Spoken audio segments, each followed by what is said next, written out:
Hey guys, what's going on? It is Ash here coming at you today talking about one of the most difficult but also one of the most rewarding decks to master in the game, and it is a control deck. And I have 3 tips to give you guys to take your control deck gameplay to the next level. But before we get into those tips, I do want to preface this episode by saying this is going to be a reoccurring series. We're going to talk about all the deck archetypes, and we're going to give tips to successfully win with each of those archetypes. Today, obviously, we're going to start with my very favorite, a control deck. I'm going to show you a couple replays in the background. This is my go-to deck, as you guys probably already know. Technically speaking, it's a proxy control deck, but let's kind of rewind a little bit and talk in case some of you aren't familiar with all the deck archetypes and what they are and what they mean. Most of you might already know this, but a control deck basically means probably 75% of the match is going to be concentrated and played on your side of the arena, meaning you're going to focus mainly defensively, making positive elixir trades,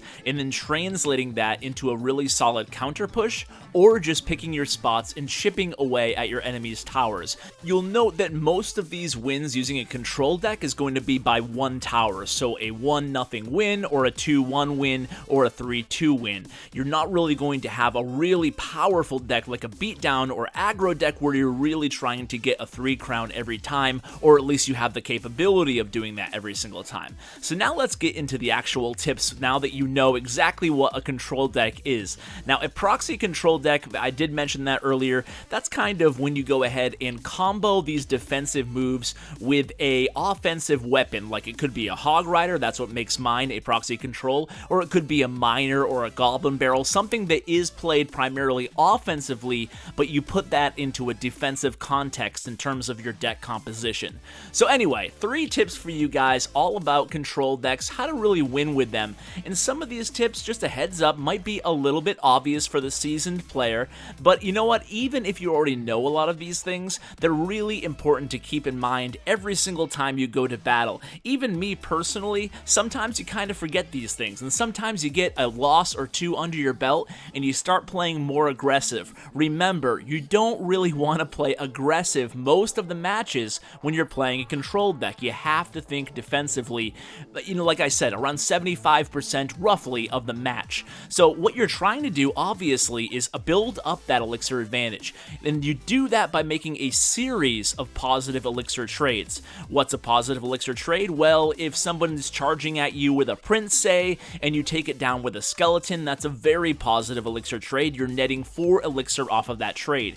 Once you know that your opponent is down to 2 or less elixir, then you can sneak the hog rider in, and it will be very, very difficult for them to counter. But anyway, let's get to the actual tips here. So number 1, hold your counter card once you know what your opponent is playing. So if you're going against a Royal Giant, for example, and you're playing a deck like I'm playing here, you want to make sure you have the cannon and the mini P.E.K.K.A. ready. If you're going against another control hog cycle deck, you want to make sure you have the cannon ready.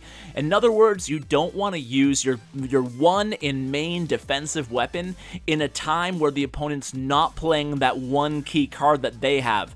In other words, you don't want to go ahead and do a mini P.E.K.K.A. push unless you know the opponent doesn't have the Royal Giant up in their cycle. So you have to pay attention to what your opponent has. As soon as you know what type of deck they're playing, you can see that deck I just went against is the PPP deck, the Prince, the P.E.K.K.A., and the Dark Prince. And once I knew what they were playing, I made sure I always had the Ice Spirit, for example, in Goblins handy, along with the cannon. Now, it's a little bit of a bad example because that type of deck, almost everything in my deck can be useful in terms of countering what they throw at me. So just to review, tip number 1 is once you find out what type of deck your opponent is playing in terms of the meta strategy, you want to make sure you identify the best card to counter that, and then you don't play it when you know they're going to be playing that card soon.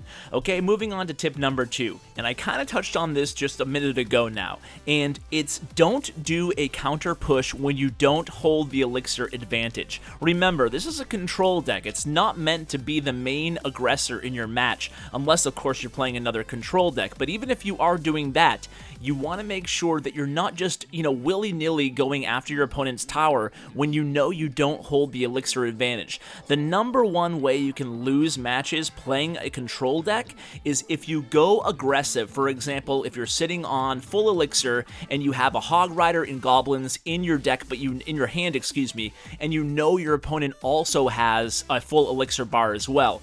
You would not want to play your Hog and your Goblins at that point, because just imagine if you were your opponent in that situation. If you came at me with Hogs and Goblins and I had full elixir, I would easily be able to counter that, easily be able to benefit in that elixir trade, and in turn I could smoke you offensively because I had the elixir advantage. If I played, say, a mini P.E.K.K.A. against your Hog Rider and I zapped your Goblins, well, we'd be at the same amount of elixir because we both use 6, only I still have a mini P.E.K.K.A. alive and you're just sitting there at 4 elixir, so I'm able to parlay that mini P.E.K.K.A. with the elixir that I have left against you, giving me the 4 elixir advantage for a very decent counter push. So that's the idea, what you want to be doing on these decks. So to reiterate, tip number 2 is going to be know when to counter push and when to hold. Some people say they use a Musketeer defensively, and then the Musketeer wins, you do a good job defending your tower, and then the Musketeer is getting towards that halfway mark in the arena, getting towards the bridge.